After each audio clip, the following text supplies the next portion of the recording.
What's up, guys, and welcome back to another episode of Watch It in Action. I'm BouseFeenux, and today we're going to be taking a look at Nyx Prime. So, Nyx Prime is basically the mind control Warframe in the game, and she works on psychic manipulation and essentially just causes absolute chaos and bedlam on the battlefield. Needless to say, she's a ton of fun to play. I basically only have one build for this Warframe, and it's based around her skill Chaos here. Let's take a look at that real quick.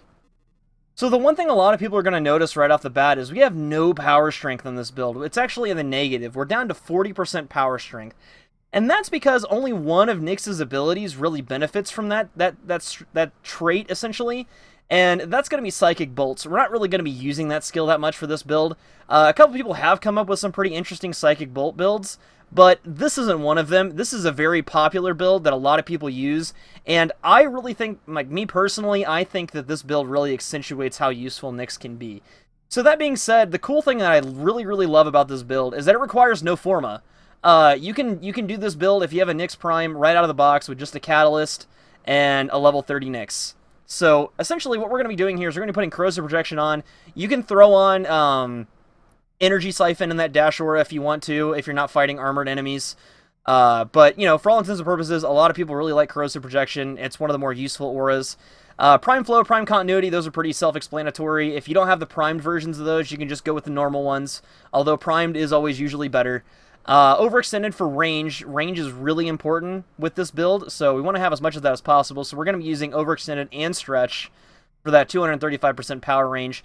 Chaos Sphere is the augment we're going to be using, and essentially what this does is whenever you cast Chaos, it throws out a big, like, radius thing, and as enemies walk through it, they become afflicted with the Chaos ability.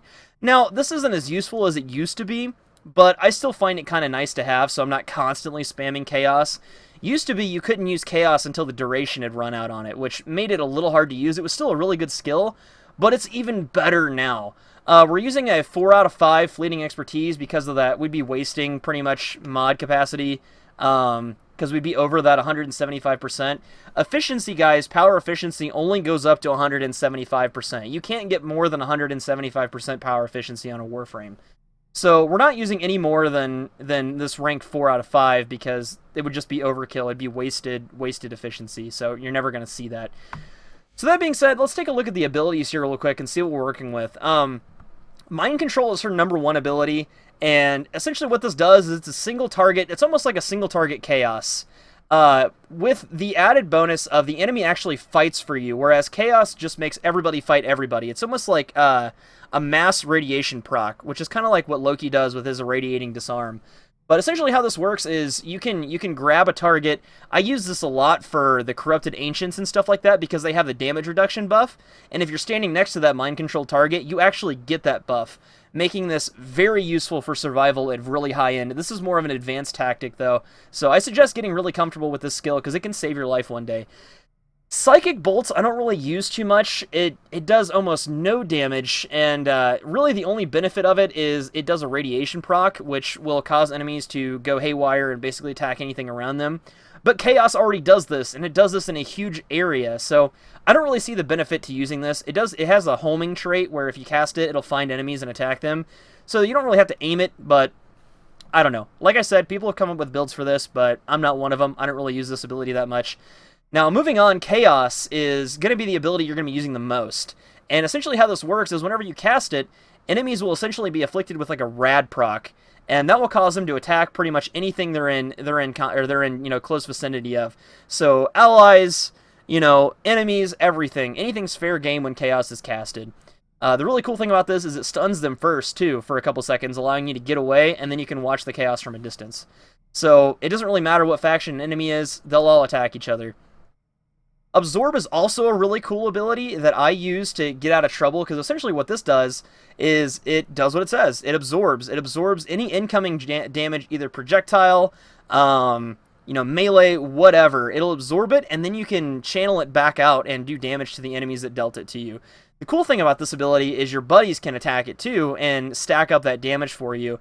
And it has kind of a short range of 23 meters, which isn't terribly short, but it's not super far either.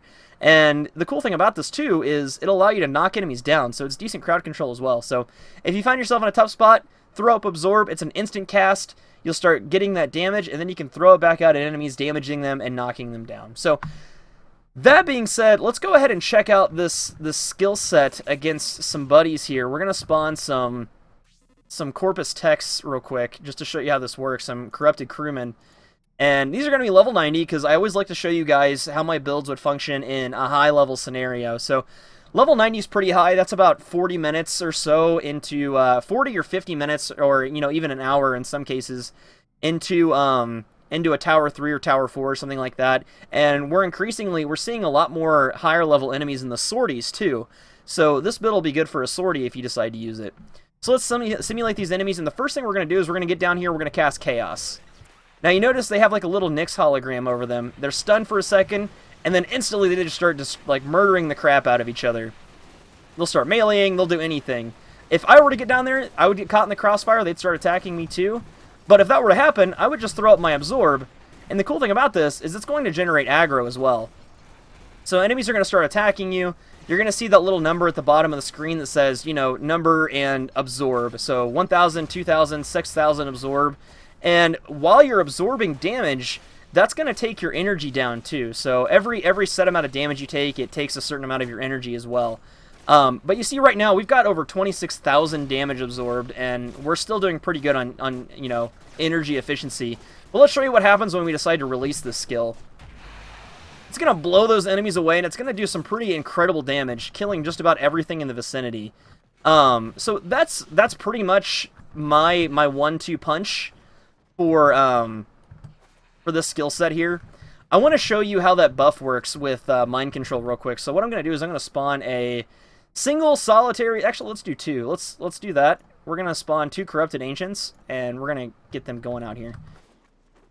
So the first thing I want to do is I want to confuse them, and we'll throw down that Chaos, and then we'll hit him with a mind control. So this guy is mine now. He's kind of my buddy.